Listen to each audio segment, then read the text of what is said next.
na binibigyan daw niyang mga yan na 150 million at bag-bag daw ho na kaperahan yung iniaabot doon sa mga Congress. Tanungin mo, nasa ang ebidensya? Wala ho silang maipapakita. Kaya ho gamit na gamit sa kanila yung sabi ni ganito, narinig ko kay ganito. Para sa ganon, iwas kaso sila. No? Ligtas yung kanilang sarili. Narinig ko lang naman eh. Pinaabot ko lang naman sa inyo eh. Di ba? Yung mga style niya mga ganyan, luma na ho. Di ba Kimberly at Maki Kwan? At Marietta Panlilio? Luma na yung mga ganong estilo ho. Tsaka yung tsaka yung mga kaperahan na abutan, 150 million na bagbag daw. Diyos ko, wala na hong gagawa nun, mga kababayan. Wala na hong gagawa nun. No? Kasi po may bank transfer. Diba? Hindi na uso yung sandamakmak na cash, ilalabas mo sa bangko. I-transfer ko na lang sa iyo. Kinausap ko na yung manager ng bangko.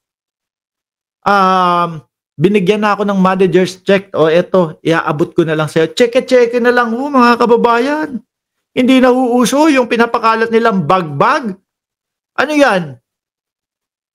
Na namumuhay sila sa 1980s, na cash po. Di ba?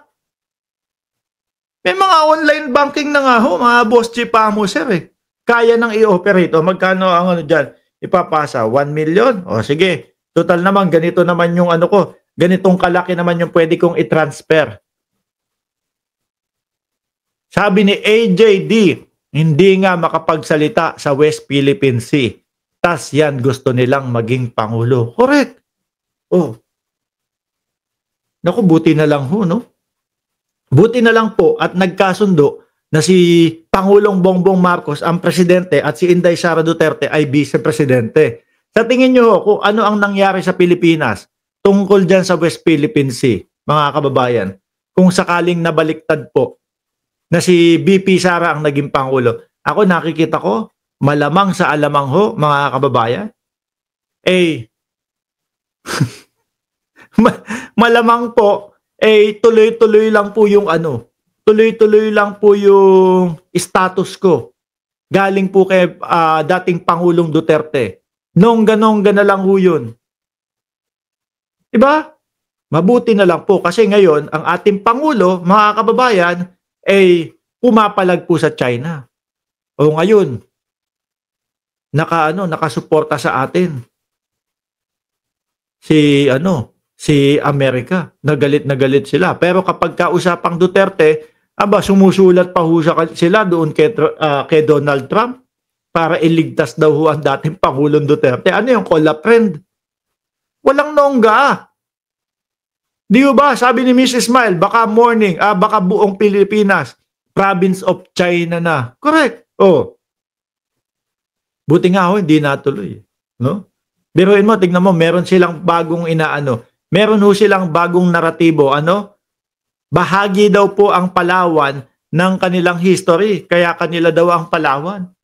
Uumpisahan ho nila ng ganyan yan. Pag hindi ho pinansin, sa mga susunod na mga panahon o taon, sasabi, amin po talaga yan. Ito, may dokumento na kami. Ganyan din ho nag-umpisa.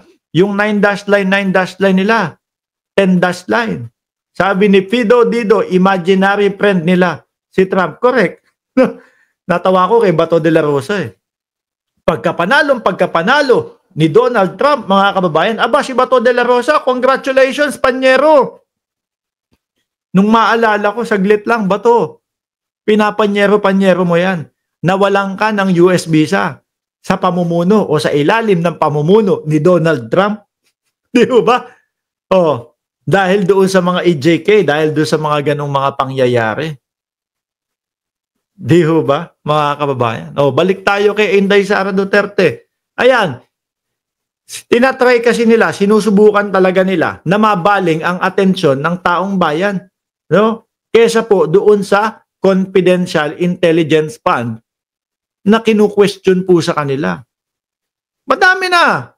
Madaming pagbabaling na po ang ginawa nila. At kapag kayo talagang wala na, hindi na kinakaya, nasagutin po, masakit na ang dibdib. O, para dali na sila sa ospital. Mag-aartihan na po doon sa Congress. Tapos ang hearing. Pero wag ka. No? Wag ka. Ibang klase sila. Nung palabas na unang ospital, si Lopez, si Zuleika Lopez, aba, tinawag pa ni Inday Sara Duterte yung media. Bakit ho? Pinalapit pa. Yung pala iiyak lang si Zuleika Lopez. At least madaming media ang makakakita nung iyak niya. Pero nung hindi pa ho lumalapit, mga boss chief mo, sir,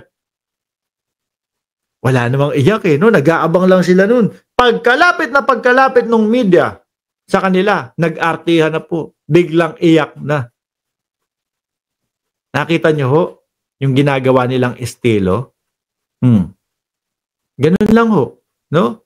Ibaling sa iba yung mga katanungan para hindi po sila matanong ng matanong. Hindi po yata sila sanay, mga kababayan, nang natatanong po. Dahil sa haba ng panahon na namumuno ang dating Pangulong Duterte, walang mga katanungan na ganyan. O wala ding mga hinihinging resibo siguro nung panahon niya. Di ho ba? Kaya, nung iba na po ang nakaupo, ibang gobyerno na po ang namumuno, nagulat sila. Bakit kailangan may mga resibo kaming ipasa, etc., etc. Bakit ganito, ganyan? O, nabigla ho sila. Kaya, ang nangyari, mukhang iisa yung sulat ng mga nandoon sa resibo ho. Di ba? Kita nyo naman ho, mga kababayan. Iisa yung handwritten nung mga resibo. Nalilito pa nga Merong Kokoy Villamin doon sa Department of Education, merong Kokoy Villamin doon sa OBP. Pero yung pirma, magkaiba ho, mga kababayan. Sabi ni Benzer, sana yung mga BFF na Chinese ni Diggs, hindi na siya kilala. Sila Michael Yang. Oo. Di ba? Sabi ng ating kaibigan na si Cheryl Santamaria, nakakapagtaka bakit naging abogado si Sara. Ewan ko. No? Dapat pag abogado, lahat yan kaya mo sagutin at ipaliwanag. At kung wala kang itinatago at wala kang kaba doon sa iyong mga ginawa, latag lahat ho yan, mga bossing. Hindi sila aabot sa punto na sasabihin ho doon sa Congress na saglit lang. Huwag nyong huwag nyong bibigyan ng kahit anong dokumento sorry. At hindi ho nila sasabihin sa COA o hindi nila hadlangan ang COA na magbigay ng kahit anong ebidensya o na kahit anong dokumento sa Kongreso ho. All out. O sige, walang pakialam. Ibigay niyan, manghingi kayo sa COA kasi alam namin na tama ang aming ginagawa. Pero hinadlangan ho nila yun. Ay. Shout out, Boss Mark. Shout out sa iyo. At kay Ma'am Gemma Grais. Di ho ba? Kung wala kayo tinatago, sige, go, all out, no? Walang problema sa amin yan. Isa-isa pa naming i-discuss at isa-isa pa naming ipapaliwanag. Ngayon, ang Kongreso, mga kababayan, meron silang ginagawang hakbang. Dito magkakaalaman talaga. No? Yung hakbang na ginagawa nila, mukhang aalamin nila kung yung mga tao na ibinigay o yung mga pangalan na ibinigay ng Office of the Vice President at Department of Education ay totoong nakatanggap ng pera. No? Na confidential funds. Tingin ko ho, mahihirapan ang Congress dyan. Bakit ho? Paano mo naman nahanapin si Mary Grace Piatos?